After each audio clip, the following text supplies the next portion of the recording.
This is Energy of Business Moments with Michael Sipe, the show that takes you around the world to share interviews with some of the most successful and relevant people on the planet. Hear their stories and get the most important business lessons they have learned on their road to success, and get exclusive advice on how to implement their business success into your life and business. Energy of Business Moments is brought to you by the Strategic Advisor Board and your host, Michael Sipe. Hey there, everyone. Michael Sipe, your host of the Strategic Advisor Board Energy of Business Moments podcast. I'm thrilled today to have Flavia Berys on the show. She is an attorney and she is a real estate investor and broker. And she is also the host of the podcast Lifestyle Solopreneur. Flavia, great to have you on the show today. Thanks for having me on. Always a pleasure to chat with you. Yeah, we were on another episode of yours, and so I thought you had a tremendous amount of value you can bring, and I wanted you on our show. So glad to have you here for that reason. And most importantly, you have talked to a lot of entrepreneurs, and a lot of our audience are entrepreneurs. So I think there's some great value we can bring here. So tell us a little bit about your background, and then what you're doing today on the business side. Sure. So it's funny you say entrepreneurs, because growing up, that is like what I wanted to be. You know, you ask little kids, like, what do you want to be? And they have all kinds of answers. And I don't know how I learned this word or what it was, but I would tell people, I would actually call it being a business person. I want to be a business person. I want to be an entrepreneur. I think it came maybe because my dad, he did so many different things that I would think of him as a business person, you know, as if this was a title. And I really grew up thinking that is what I wanted to be. At one point, I had my own businesses right out of college. Some flopped phenomenally, but they were great learning experiences. And about 5 years out, I'd already tried and failed at some entrepreneurial things. I decided, you know, if I can help build businesses, that would be amazing. So why don't I become a lawyer? So almost on a whim. I mean, I don't recommend this. If anyone else wants to go to law school, I think you should give it more thought than I did. So, you know, call me, I'll talk you through it, the thinking process. But I went to law school and I wanted to be a business lawyer. I thought that was maybe a title. Turns out there's so many different things you can do in the law. And I fell in love with real estate law. So I ended up focusing on that. And of course, from there, you do grow into what you could think of as business law. You know, we do corporate formation work and, you know, agreements, contracts, commercial contracts, of course. There's so much that goes into it, leases. But I've had a great career doing that. But at one point, I decided to leave working for a big law firm and then do this on my own. So when you started going out on your own, there was obviously a reason to go out on your own. What would you say was your motivating factor for going out on your own? Yeah, nothing too groundbreaking, because I think it's such a common feeling when you're in the grind, you know, and you're working for a big corporation. I think lately there's been this movement towards something called quiet quitting, and that's not what I did. So I didn't pare back or sort of cut back to just what was expected of me. I'd always been sort of in law school, they call it a gunner, like the person at the front row who raises their hand every question. I wasn't quite that bad, but I you know, just worked hard. I was a workaholic. I'm still a recovering workaholic. That's still my biggest challenge, is not sliding into this, you know, 12-hour a day working lifestyle. And that'll probably always be my challenge, right? But at the time I was working 12-hour days, but I was working in an office, a high-rise building with beautiful views of a world I never really visited. You know, I could kind of look out and see the parks and see people taking walks and see everyone living their lives, you know, in a more full way. But I was behind a keyboard, typing away and reading documents and making calls, and you know, the to-do list that never really shrunk and just seemed to grow every day. Billing time. As lawyers, you have to write down every minute that you spend on something, which is kind of just a weird way to live. And I hit my point where I'm like, this is it's been great. It's been, financially rewarding, and I've learned a lot, and I've met some great people, but my family needs me. They need more of me. And my friends, I need to be able to have time to spend on hobbies. And this isn't a life. And I looked at the partners who'd been there for 20, 30 years longer than I was, and they were there too. It was almost like, there's really no light at the end of this tunnel, because here's the people that have been doing this for a lot longer than I have, and they have the same schedule. So that's when I decided to leave and go out on my own and be a freelancer. Yeah, thanks for explaining how that journey evolved for you and all those factors that could go into wanting to make that shift and make that change. So when you think about, like, for anybody that starts up their own business, they make either a big leap or baby steps along the way to get that business launched. And then once it's going, like, there's some lumps along the way. So what would you say for you was sort of maybe a low point in getting going, or even later on once you were established, that kind of set you back, that you had to work out of? The tough part is what next. It's easy to leave something, that, cut and run. Some people do it very strategically. So it'd be more of a gradual, making plans for a year, sort of secretly, maybe on the side, and then giving notice. For me, it was the opposite. I decided this isn't for me anymore. So I need to leave this current job. But I didn't really have, I'm one of the ones that jumped off the cliff and then figured out how to build the parachute. And luckily, I had savings, and I had family, and I had just kind of a good support network. So I was able to do that and take that time. And I understand that's a luxury. Not everybody has the savings or, can afford to do that. I also had real estate investments at the time. So I was very fortunate to have been involved in real estate investing, because there was some passive income already sort of built in. So that wasn't my sole source of income.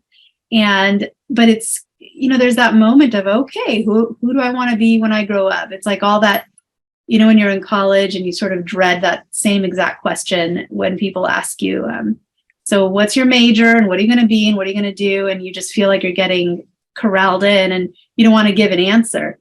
So for me, it was very good to take that time and actually figure out what I liked about what I did before, and whether or not I wanted to continue it, and also to choose a direction for myself. And I decided I wanted to stick with the law. I liked being a lawyer. I just didn't want to work 12-hour days. And you can definitely be a lawyer without working 12-hour days. I also wanted the ability to pick my own clients. When you work for a big firm, when you have a job, when you're an employee, you don't pick the clients. Generally, you're there to serve whoever comes to that company for help. And it's nice to have that control and direction. So I decided I want to stick with this just on my own terms.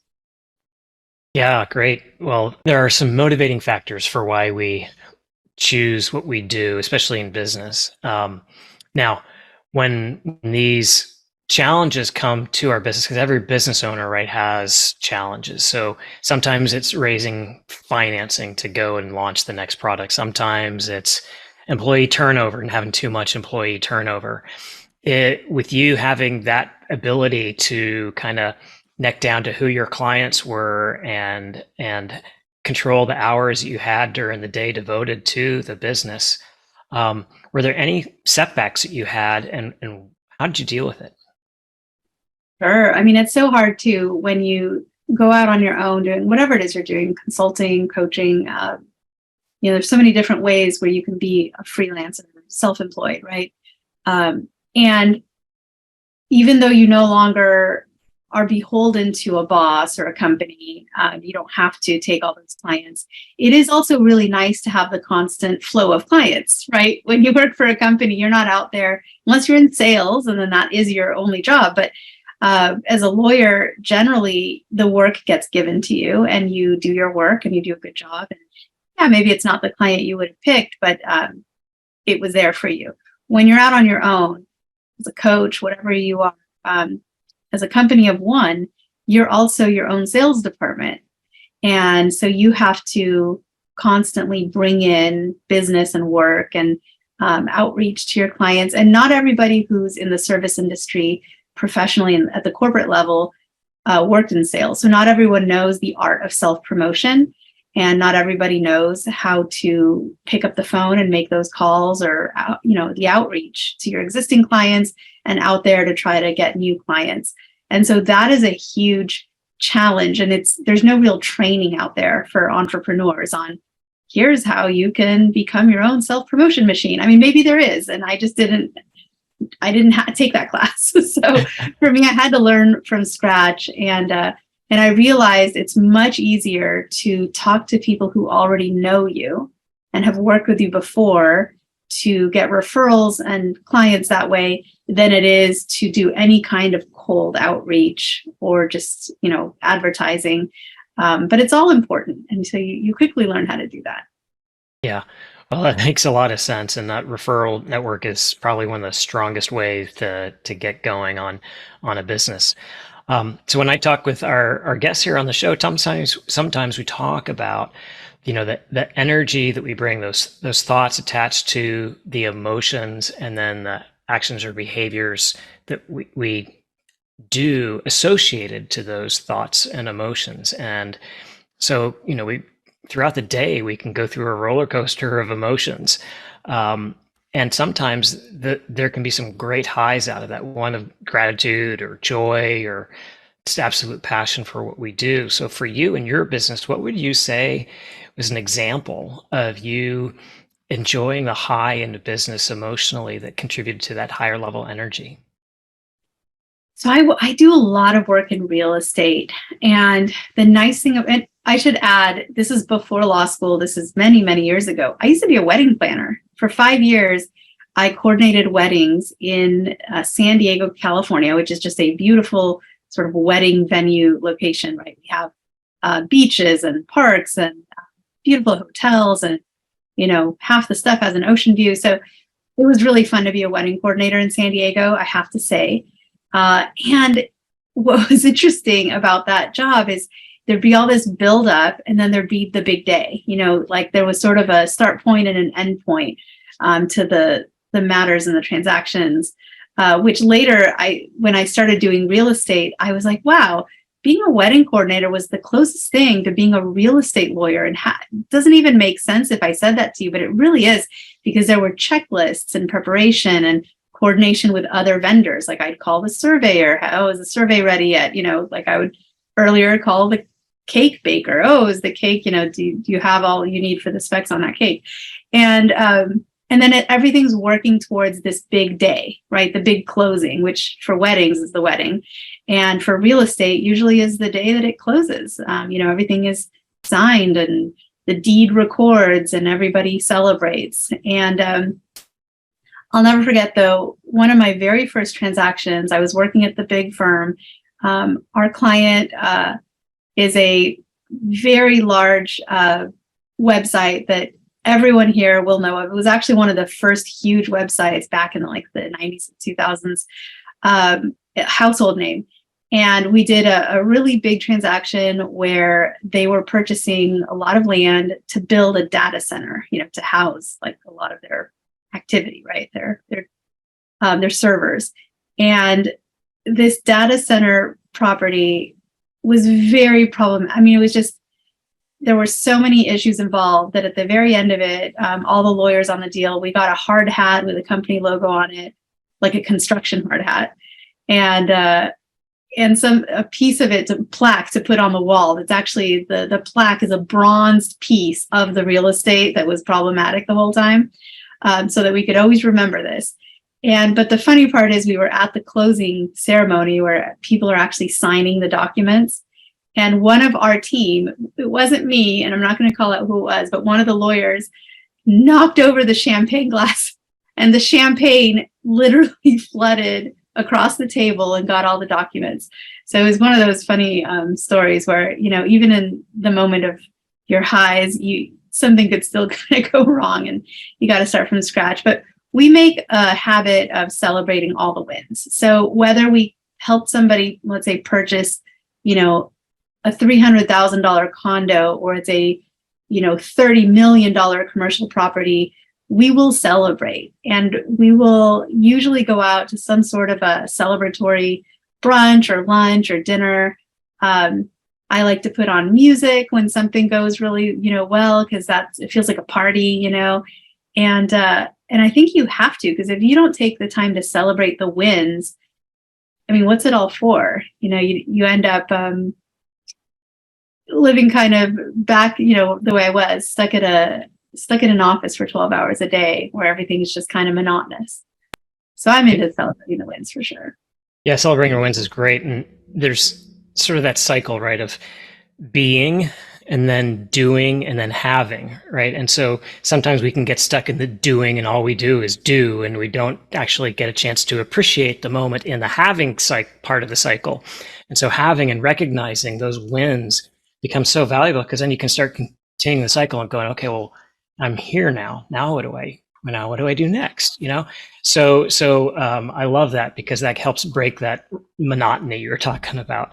Yeah, wonderful story there. Well, Flavia, as you've evolved in your business, what would you say has probably been one of your biggest lessons learned? This is a little philosophical and kind of goes beyond business, but and it's probably just part of getting older. Life is short. That's what I've learned. Life is short. There won't always be a later for, if you want to say, oh, I'll do that later, or maybe someday, that would be great.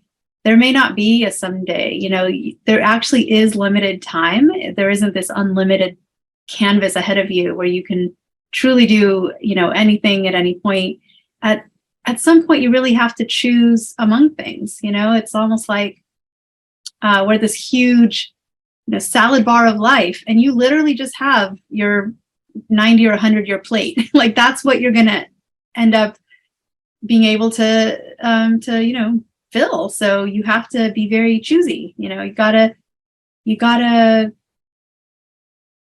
ration that time and have some goals and go for things now. If it's a must do in this lifetime, well, get on that path right now. You really don't know how long you can put that off, because it's not just about the length of our lives, but our energy is so different at different points in our life. I'll give you a random example. When I was much younger, I didn't grow up in a horsey place. I didn't grow up in the country. I was a city girl the whole time. But I had this weird random love of horses. I really thought I'd want to own one day. I tried to take horse lessons whenever, life offered me that opportunity. I loved it going trail riding. I've done vacations where you go and do the dude ranch thing for a week at a time. It was like really loved horses. And I always assumed someday, I would have a horse. I'd buy a horse. I'd, figure out that life and, find a stable to keep it at and the whole thing. And it was kind of this far off goal.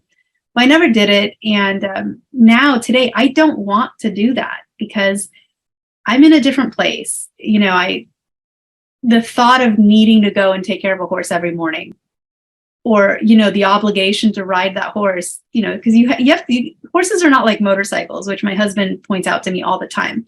He's like, motorcycles are way better because you can really just park it for 3 months and, that's okay. Maybe an oil change once in a while. Like it doesn't require much of you. But then when you want to ride, you get on and ride. It's like horses, you have to pet them every day. You've got to brush them and feed them and, I don't know, float their teeth. And, it's like a little baby. It's a human. It's, got its own needs too. And I'm with that. I can't have a horse today. So I miss that. Like if I had wanted that in this lifetime, I had, a 10, 15-year period where that would have been awesome. And I probably should have done it. I would have crashed and burned terribly, probably would have ended up hating it. Who knows? But at least I would have done it.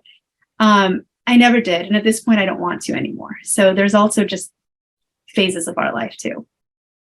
Yeah, there are the phases in life, and then life is short kind of perspective of like, okay, you gotta go do something. What's something that you do now that really floats your boat outside of your business?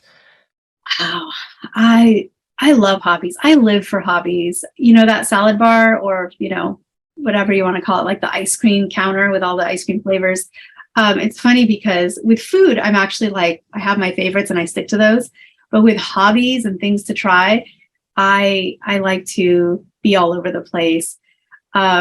Speaking of motorcycles, my husband was really into bikes, and I thought that seemed great. I got my motorcycle license, and I had a motorcycle for a while. I'm glad I did that one, because I wouldn't do it today. I'm a mom and life is very different for me. But at the time, no kids. We would load the motorcycles on a trailer, go out to the country and ride and ride and ride for hours. And it was so great. And I had my own. So I'm not just on the back of his, I had my own motorcycle. And they were what's called dual sport. So you could ride it on the dirt or on the road. And it was so much fun. But so that was a hobby I did for 2,000 miles, because when I sold my motorcycle, I had 2,000 miles on it, which, on a motorcycle is more than you would feel in a car. The horseback riding, yeah, I would count that as a hobby now.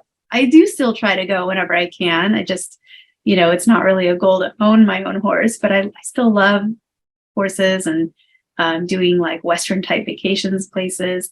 We're an aviation family. We love to fly. We love little tiny antique aircraft that, even though it might seem scary to get in a tiny airplane that was built in the 50s, because they have to have these annual inspections, and, they're fairly simple machines to fly, and, your engine could go out and you have, I don't know, I'd say like an 80% chance of still being perfectly okay. So my husband's a retired military pilot, and so we love to fly whenever possible. So we do that. We like hiking. I live at the beach, walking distance to the beach. We love just hanging out and listening to the surf. And most mornings we do a beach walk with coffee in hand, and that is spiritually very satisfying practice. It's not fancy, but it's just, you just walk on the beach.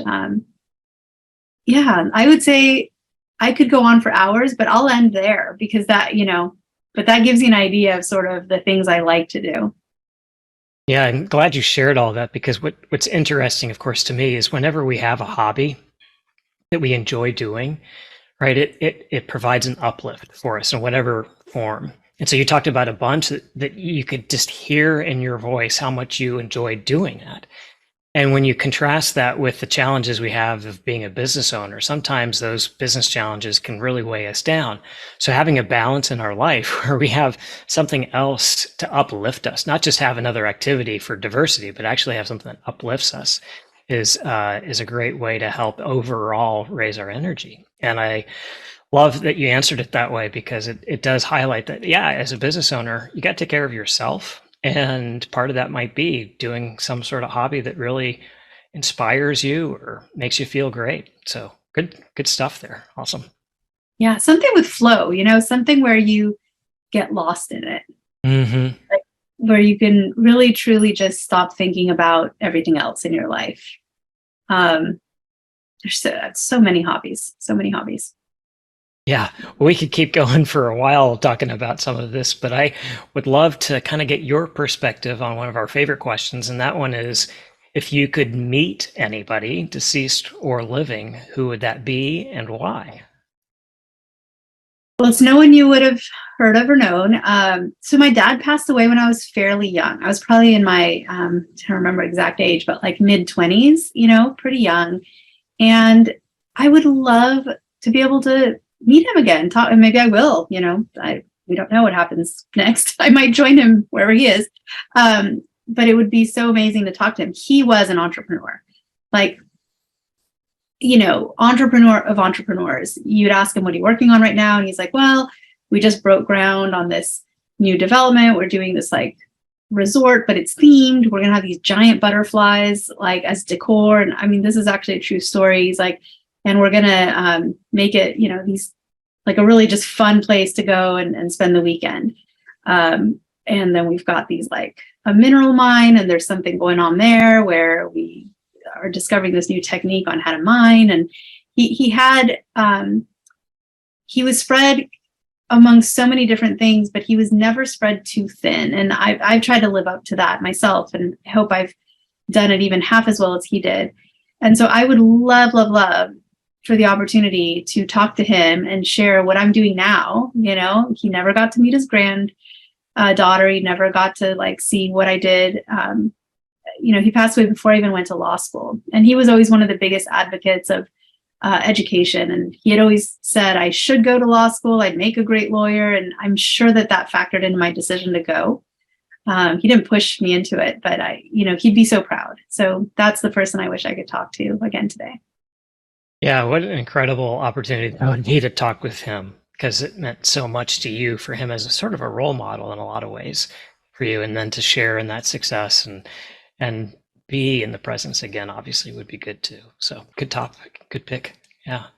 Well, Flavia, if people want to work with you or find out more about what you offer, how can they do so? I do so many different things. If someone is looking to get into real estate and they want to become a real estate investor, either in rentals or furnished vacation rentals, I could talk about I could nerd out on real estate all day long.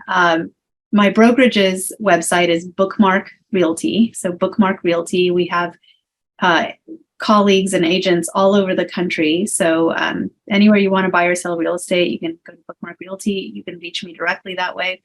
I see every email that comes through the main website. And or if somebody needs an attorney, I do very specialized areas of law. I do trust and estates, like helping people with their estate planning, setting up a trust, setting up a will, usually both. And also with real estate law, I do commercial leasing and quite a bit of work with purchase and sale on the legal side, not just the brokerage side. And for any of that, even if I can't help you, I may know the right lawyer who can. Berys Law, BERYSLAW, BERYSLAW, BerysLaw.com is where you'd go for that. Great. Well, thank you for sharing that and explaining where they can reach you. I'm sure a lot will want to do that. So, Flavia, thank you for being on the show today and sharing your wisdom and your insights. It's very valuable and great having you on the show. Always great to chat with you about all this stuff. I know we both nerd out on everything entrepreneur. So yeah. We do. Awesome. Well, hey, have a great rest of your day. You too. Thanks for listening to Energy of Business Moments with your host, Michael Sipe. Please leave your feedback and visit strategicadvisorboard.com to get the latest and greatest business advisement on the planet. Follow us on social media for updates, and we will see you on the next episode.